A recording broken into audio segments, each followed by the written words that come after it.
അമേരിക്കയും ഇറാനും തമ്മിലുള്ള സംഘർഷം കൂടുതൽ രൂക്ഷമാകുന്നു. തുടർച്ചയായ 11ാം ദിവസവും ഇറാനിൽ അമേരിക്കൻ സൈന്യം വ്യോമാക്രമണം നടത്തി. ഹോർമുസ് കടലിടുക്കിന്റെ നിയന്ത്രണത്തിനായി അമേരിക്കയും ഇറാനും തമ്മിലുള്ള പോരാട്ടം രൂക്ഷമാകുന്നു. ഇറാനിൽ തുടർച്ചയായ 11ാം ദിവസവും അമേരിക്കൻ സൈന്യം വ്യോമാക്രമണം നടത്തി.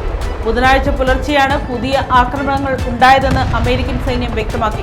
വെടിനിർത്തൽ കരാർ പുനരുജ്ജീവിപ്പിക്കാൻ പാകിസ്ഥാന്റെ നേതൃത്വത്തിൽ നടക്കുന്ന നയതന്ത്ര ശ്രമങ്ങളെ ഇരു രാജ്യങ്ങളും തമ്മിലുള്ള ഏറ്റുമുട്ടൽ പ്രതിസന്ധിയിലാക്കിയിരിക്കുകയാണ്. ഏറ്റവും പുതിയ ആക്രമണത്തിൽ ലക്ഷ്യമിട്ട കേന്ദ്രങ്ങൾ ഏതൊക്കെയാണെന്ന് US സെൻട്രൽ കമാൻഡ് ഇതുവരെ വെളിപ്പെടുത്തിയിട്ടില്ല. അമേരിക്കയുടെ വ്യോമാക്രമണം കൂടുതൽ ശക്തമാക്കുമെന്ന് പ്രസിഡന്റ് ഡൊണാൾഡ് ട്രംപ് നേരത്തെ മുന്നറിയിപ്പ് നൽകിയിരുന്നു. ഇതിന് പിന്നാലെയാണ് പുതിയ ആക്രമണങ്ങൾ ഉണ്ടായത്.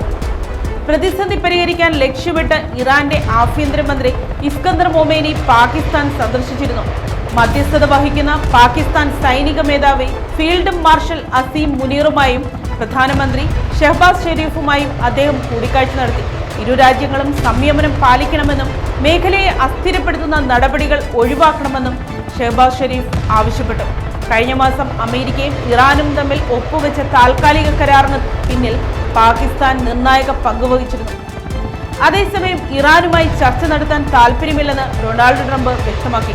അമേരിക്കയുമായി ചർച്ച നടത്താൻ ഇറാൻ ഉദ്യോഗസ്ഥർക്ക് അതിയായ താൽപ്പര്യമുണ്ടെന്നും എന്നാൽ അർത്ഥവത്തായ ഒരു കൂടിക്കാഴ്ചയ്ക്ക് അവർ തയ്യാറാകുന്നതുവരെ അമേരിക്കയ്ക്ക് ഇതിൽ താൽപ്പര്യമില്ലെന്നും ട്രംപ് പറഞ്ഞു. ഇറാന്റെ പ്രധാന ആണവ കേന്ദ്രങ്ങളിലൊന്നായ പിക്കാക്സ് പർവ്വതത്തിന് സമീപമുള്ള ഭൂഗർഭ കേന്ദ്രം അമേരിക്കൻ സൈന്യം ഉടൻ ലക്ഷ്യമിടുമെന്നും അദ്ദേഹം സൂചന നൽകി.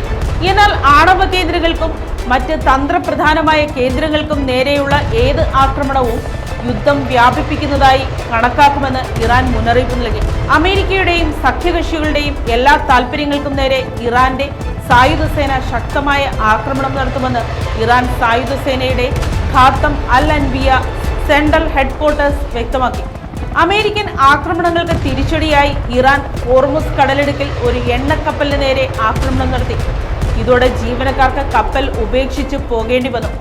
ഇതിനു പുറമെ അമേരിക്കയുടെ സഖ്യകക്ഷികളായ ജോർദാൻ, ബഹ്റൈൻ, കുവൈറ്റ്, ഇറാഖ് എന്നിവിടങ്ങളിലും ഇറാൻ ആക്രമണം നടത്തി.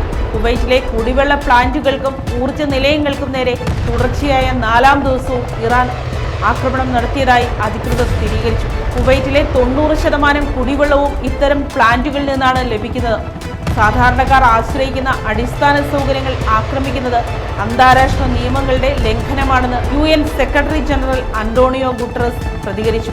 യുദ്ധം ആഗോള ഊർജ്ജ വിപണിയെയും സാരമായി ബാധിച്ചിട്ടുണ്ട്. ക്രൂഡ് ഓയിൽ വില ബാരലിന് $91 മുകളിലെത്തി. യുദ്ധത്തിൽ ഇതുവരെ 500-ലധികം അമേരിക്കൻ സൈനികർക്ക് പരിക്കേറ്റതായാണ് അസോസിയേറ്റഡ് പ്രസ് റിപ്പോർട്ട് ചെയ്യുന്നത്. അമേരിക്കൻ പ്രതിരോധ വകുപ്പിന്റെ ഔദ്യോഗിക കണക്കുകളേക്കാൾ ഉയർന്നതാണിത്. ഇതിനിടെ ചെങ്കടലിൽ സൗദി അറേബ്യക്കെതിരെ നാവിക ഉപരോധം ഏർപ്പെടുത്തിയതായി ഇറാന്റെ പിന്തുണയുള്ള യമനിലെ ഹൂതി വിമതരും പ്രഖ്യാപിച്ചിട്ടുണ്ട്. 6 കപ്പലുകൾ തങ്ങൾ വഴിതിരിച്ചുവിട്ടതായി ഹൂതികൾ അവകാശപ്പെടുന്നുണ്ടെങ്കിലും ഇക്കാര്യം ഔദ്യോഗികമായി സ്ഥിരീകരിച്ചിട്ടില്ല. ഇറാന്റെ ആണവ കേന്ദ്രമായ പിക്കാക്സ് പർവ്വതങ്ങളിലെ ഭൂഗർഭ തുരങ്കങ്ങളിലേക്ക് ആയിരക്കണക്കിന് ആണവ സെൻട്രിഫ്യൂജുകൾ ഇറാൻ മാറ്റിയതായി ഇസ്രായേൽ ഇന്റലിജൻസ് കണ്ടെത്തിയതായി വാൾ സ്ട്രീറ്റ് ജേണൽ റിപ്പോർട്ട് ചെയ്തു. ഇതിന് പിന്നാലെയാണ് പിക്കാക്സ് പർവ്വതം ആക്രമിക്കുമെന്ന് ഡൊണാൾഡ് ട്രംപ് മുന്നറിയിപ്പ് നൽകിയത്. കൂടാതെ ഇറാനുമായുള്ള യുദ്ധത്തിന് ഇതുവരെ അമേരിക്കയ്ക്ക് $37.5 ബില്യൺ ചിലവായതായി US പ്രതിരോധ സെക്രട്ടറി പീറ്റ് ഹെഗ്സത്ത് രക്തസമ്മർദ്ദം, പ്രമേഹം, അർബുദം, പകർച്ചവ്യാധികൾ, മാനസികാരോഗ്യം തുടങ്ങിയവയ്ക്കുള്ള ഇന്ത്യൻ മരുന്നുകൾ അമേരിക്കയിൽ വ്യാപകമായി ഉപയോഗിക്കുന്നുണ്ട്. ഫിനാൻഷ്യൽ പോസ്റ്റിന്റെ റിപ്പോർട്ട് പ്രകാരം അമേരിക്കയിൽ ഉപയോഗിക്കുന്ന ജനന നിയന്ത്രണ ഗുളികകളുടെ 65% ഉൽപ്പാദിപ്പിക്കുന്നത് ഗ്ലെൻമാർക്ക്, ലുപിൻ എന്നീ 2 ഇന്ത്യൻ കമ്പനികളാണ്. News desk Kottarakkara.